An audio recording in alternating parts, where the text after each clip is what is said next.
তারাবির নামাজ পড়বেন জামাতে। 1 নম্বর কিসে? 2 নম্বর পড়বেন 20 রাকাত। কয় রাকাত? কেউ যদি বলে আমি কম পড়ি, বলবেন সমস্যা নাই, পড়েন, কোনো সমস্যা নাই। কেউ যদি বলে আমি আরো বেশি পড়ছি, পড়েন, কোনো সমস্যা নাই। কোনো সমস্যা? কোনো সমস্যা নাই, পড়ো। আপনি 20 রাকাত পড়েছেন, কিন্তু কেউ যদি বলে 20 রাকাত বেদাত, তখন সমস্যা আছে।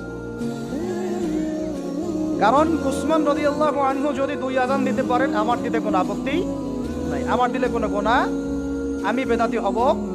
যদি আমি বেদাতি হয়ে যাই, তাহলে উসমান রাদিয়াল্লাহু আনহুকেও বেদাতি বলতে হবে, নাউজুবিল্লাহ। এটাও বাংলাদেশের মানুষ বলেছে, নাউজুবিল্লাহ। সাহাবীও বেদাত করছে, নাউজুবিল্লাহ। এগুলো থেকে দূরে থাকবেন। সাহরির সময় যারা জাগ্রত হয়, তাহাজ্জুদ পড়ে, সাহরি খায়, তাদের উপর আল্লাহ রহমত নাজিল করেন। ফেরেশতারা আল্লাহকে বলে, আল্লাহ এই লোক সাহরির সময় উঠেছে, জাগ্রত হয়েছে, তাহাজ্জুদ পড়ছে, সাহরি খাইতেছে, আপনি তাকে মাফ করেন, আপনি তাকে মাফ করেন, আপনি তাকে মাফ করেন। আমরা সাহরি খাবো ইনশাআল্লাহ। ভোর রাত্রে যখন সাহরি খাইতে উঠবেন, সাহরি খাওয়ার পর ফজরের আজানের আগে আপনি 10 মিনিট 5 মিনিট একটু আল্লাহর কাছে ক্যাবলামুখী হয়ে হাত তুলে রুমের লাইটটা বন্ধ করে একটু আল্লাহর সাথে কথা বলবেন।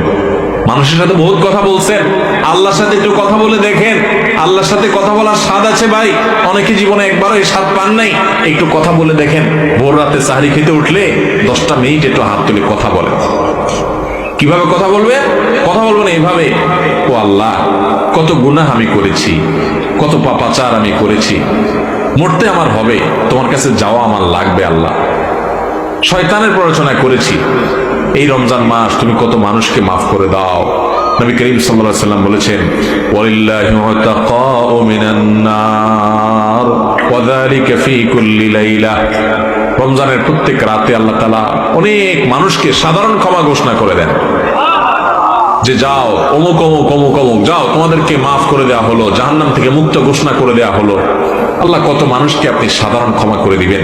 আল্লাহ আপনার সাধারণ ক্ষমা পাওয়ার জন্য কোনো যোগ্যতার দরকার হয় না, আপনি চাইলে যাকে তাকে মাফ করে দিতে পারেন। দুনিয়ার প্রেসিডেন্ট প্রধানমন্ত্রী চাইলে একটা দেশের যাকে তাকে যা খুশি তা দিয়ে দিতে পারে। তাদের যদি ক্ষমতা, তারা তো মানুষ। আল্লাহ আপনি তো মহান সৃষ্টিকর্তা, আপনি তো চাইলে আমার সব অপরাধগুলো মাফ করে আমাকে ফেরেশতা বানায় ফেলতে পারেন, পারেন না আল্লাহ? তো আল্লাহ আপনি